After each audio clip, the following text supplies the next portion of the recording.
Whenever there's an outbreak of legionnaires disease, health authorities almost always start looking at cooling towers. But why?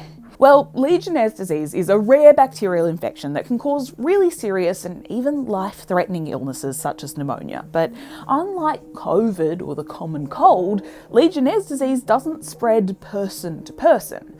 Instead, it's usually caused by tiny droplets of water containing the legionella bacteria, making it into a person's lungs, which is where cooling towers start getting involved. And if you don't know, cooling towers are those big boxes that you see on the sides or the roof of buildings that require a lot of refrigeration or aircon. See, legionella bacteria loves to grow in something called bioslime, which is basically a layer of bacteria that forms at the bottom of usually warm water, which cooling towers have plenty of.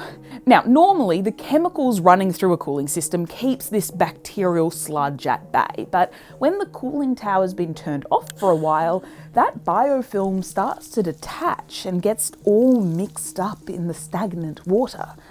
When the tower's then switched back on, a bunch of that now legionella-rich water gets aerosolized and pumped into the environment. And that's often how these kinds of explosive outbreaks happen, because these drops are then able to travel several kilometers and be inhaled by a huge number of people, especially when we're talking about a city environment. This isn't all that big of a drama if you're young and healthy, but for those that are older than 50, are smokers, or are otherwise immunocompromised, well, then it can be extremely dangerous.